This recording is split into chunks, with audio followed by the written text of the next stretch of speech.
Bonjour mes amis, que Dieu vous bénisse tous, que l'Esprit du Dieu très haut,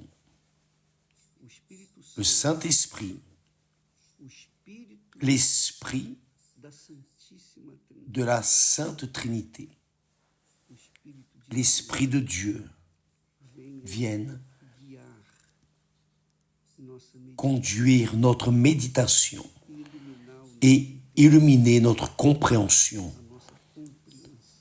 notre entendement, pour que nous tous, nous puissions savoir, connaître et recevoir le courage pour exécuter ce que le Saint-Esprit requiert de chacun de nous. Voyez bien, nous sommes dans la campagne du mont Sinaï. À la recherche de quoi? À la recherche de l'Esprit de Dieu, qui est la présence de Dieu en nous. Je sais que beaucoup de personnes l'ont déjà obtenu, sont remplis du Saint-Esprit, ont cette connaissance, ce discernement spirituel. Ce sont des personnes fortes, des personnes saines spirituellement. Pourquoi?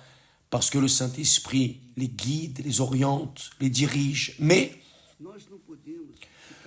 nous ne pouvons pas rester en train de jouir des bénéfices de la présence du Saint-Esprit en nous tant que la plupart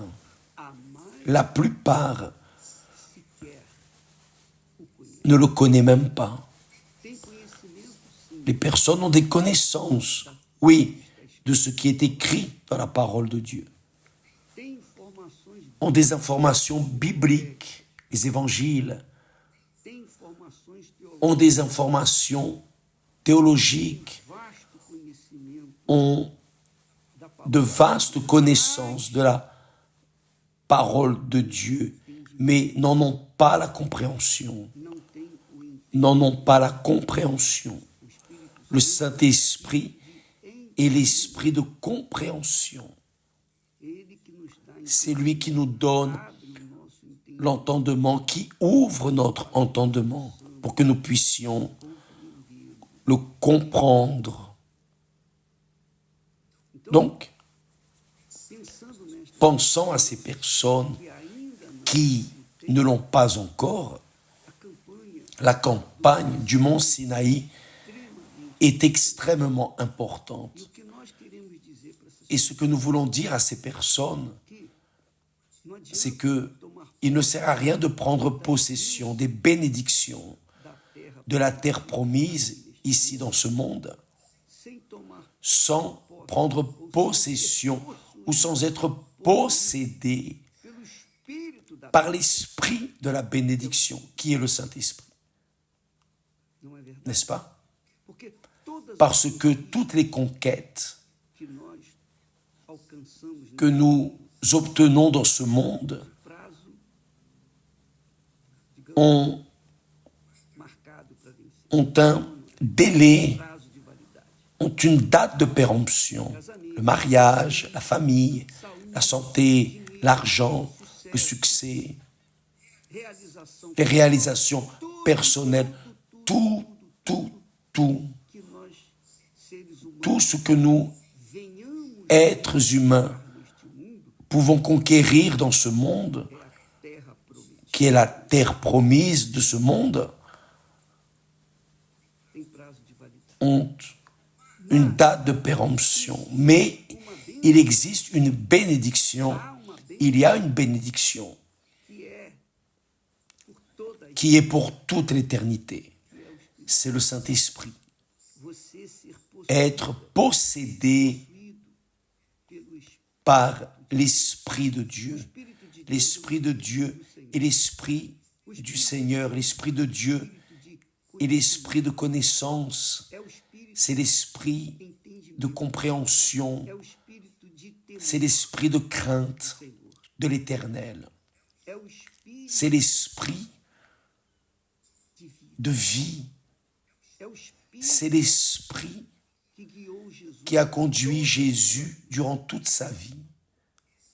Cet esprit, Dieu le concède à tous, sans distinction, méritant ou non méritant, il le donne à tous, son esprit. Mais qui le reçoit? Seulement ceux qui se livrent, ceux qui veulent véritablement, ceux qui donnent leur tout leur désir, tout leur trésor qu'ils portent dans le cœur. Il doit être le premier. Si vous voulez être possédé du Saint-Esprit, par le Saint-Esprit, vous devez renoncer à vos rêves personnels, votre vanité, votre vouloir, les désirs de votre cœur. C'est là où est le problème, parce que tous ne veulent pas renoncer à leurs propres désirs. C'est la réalité. C'est pour cela qu'ils souffrent. Ils souffrent. Ils vont continuer à souffrir jusqu'au jour où ils vont comprendre et maintenant oui. Et là, il y aura cette repentance. Mais pourquoi est-ce que je n'ai pas décidé plus tôt? Je n'aurais pas eu à tant souffrir. Bien. Le Saint-Esprit, mes amis, n'est pas une émotion. Le Saint-Esprit n'est pas un sentiment. Le Saint-Esprit, c'est Dieu. C'est la gloire de Dieu en nous. Laissez-moi vous dire une chose. Il y a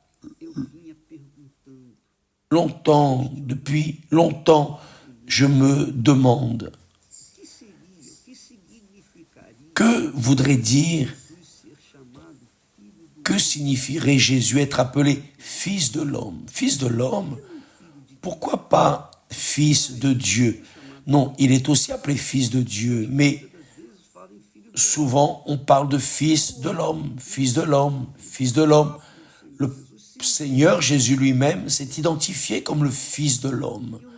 Et je ne comprenais pas. Mais il y a peu de temps de cela, quelque temps de cela, ça ne fait pas longtemps. Finalement, j'ai compris. Le Saint-Esprit m'a donné une compréhension que fils de l'homme, se référant à Jésus, veut dire la chose suivante. C'est le Fils de Dieu dans l'homme. Le Fils de l'homme veut dire Fils de Dieu dans l'homme. C'est ainsi que c'est arrivé avec Jésus. Mais cela est arrivé à Jésus parce que l'Esprit de Dieu est descendu sur lui. Lorsqu'il a été baptisé d'eau, il a été engendré par le Saint-Esprit. Et ensuite, dans le baptême d'eau, il a reçu l'Esprit de Dieu qui est descendu sur lui sous la forme d'une colombe. Donc, il s'est transformé en fils de l'homme, c'est-à-dire le Fils de Dieu dans l'homme. C'est exactement cela que Dieu fait quand la personne reçoit le Saint-Esprit.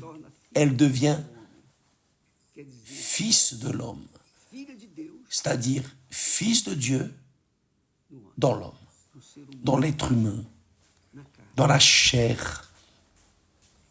C'est cela. Donc, quand une personne reçoit le Saint-Esprit, la gloire de Dieu est en elle. la gloire de Dieu, du Dieu invisible, est en elle. Et elle sait cela. Elle sait que réellement, elle est de Dieu. Et parce qu'elle a cette conviction et que c'est une réalité, ce n'est pas une conviction charnelle, mais du propre Saint-Esprit. Alors, elle est heureuse, elle est complète. Même si elle doit affronter ces problèmes de l'homme, de l'être humain, ici sur terre, mais la gloire de Dieu est en elle pour la guider. La gloire de Dieu est en elle pour la guider de la même façon qu'il était sur Jésus ici sur terre, quand Jésus était ici sur terre. Donc, fils de l'homme, c'est le Fils de Dieu dans l'homme. La fille de Dieu dans la femme, disons ainsi. Donc, mes amis, cette gloire, cette majesté, cette grandeur, cette richesse immensurable, incalculable, infinie, n'est possible que lorsque la personne se rend à 100%, lorsqu'elle met tous ses rêves, tous ses objectifs dans ce monde au deuxième plan et qu'elle met au premier plan, à la première place,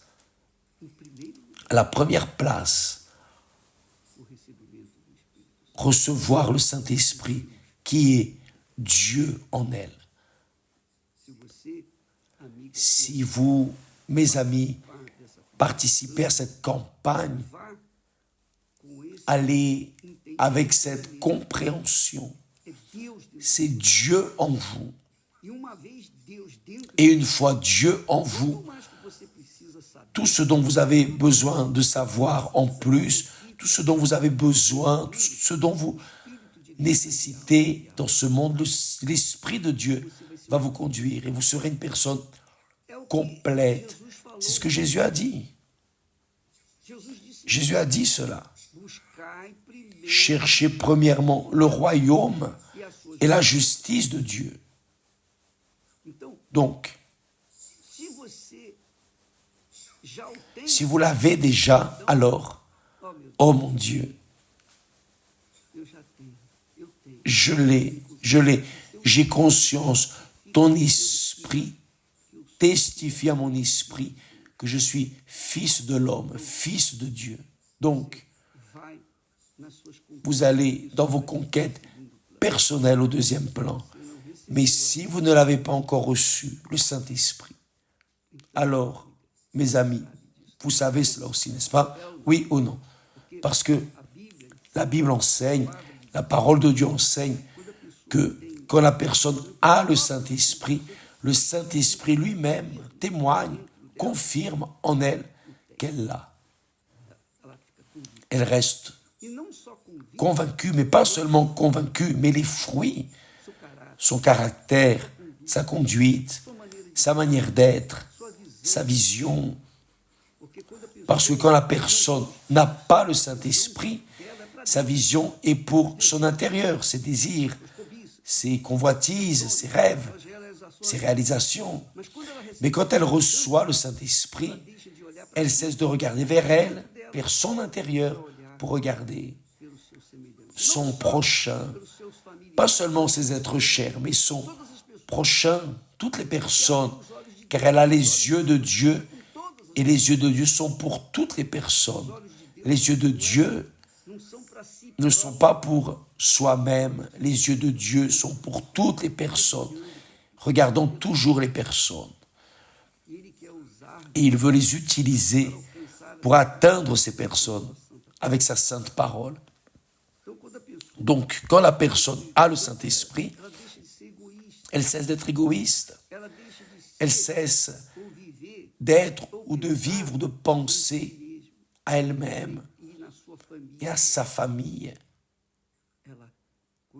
quand elle a le Saint-Esprit, elle pense à son semblable, qui est le deuxième grand commandement, n'est-ce pas?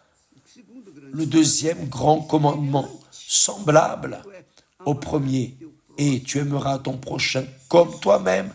Cela n'est possible que lorsque vous avez l'Esprit de Dieu en vous. Sans l'Esprit de Dieu, il est impossible d'aimer notre prochain.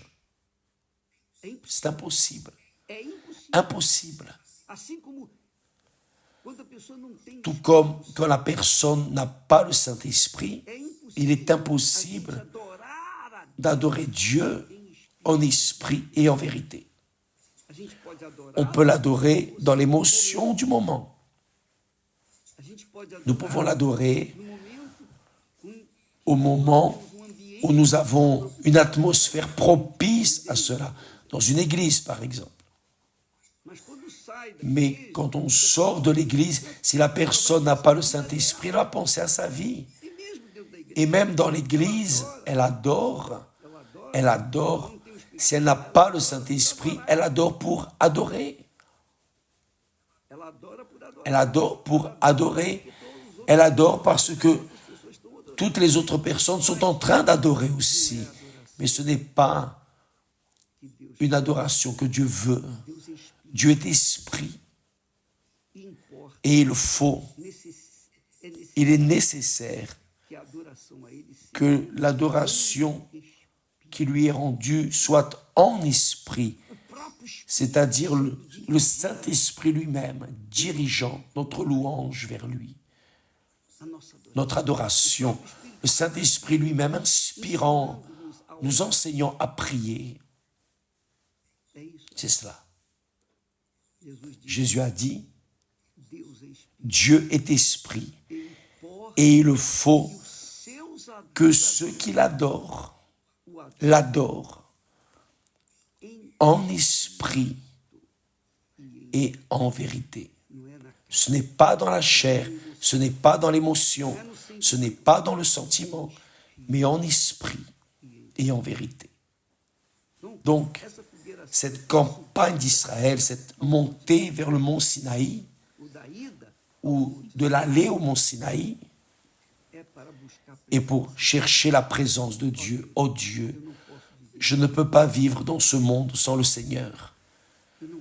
Je n'ai pas les conditions. Je n'ai pas de conditions de survivre dans ce monde sans la direction du Seigneur Saint-Esprit. Pour cela, viens me posséder, viens me rendre fils, fille de l'homme, ce qui veut dire fils de Dieu dans la personne humaine. Que Dieu vous bénisse tous. Allez aujourd'hui vers une église universelle. Allez à la recherche de cet esprit. Allez avec soif de cet esprit. Allez en pensant à cet esprit. N'y allez pas en pensant à simplement conquérir des bénédictions ponctuelles ou des bénédictions qui ont une date de péremption. Parce que si vous recevez la guérison de votre maladie, grâce à Dieu, Jésus veut que vous soyez guéris. Si vous recevez la bénédiction économique, financière, grâce à Dieu. Si vous recevez la bénédiction familiale, grâce à Dieu. Mais toutes les bénédictions ici sur terre ont une date de péremption.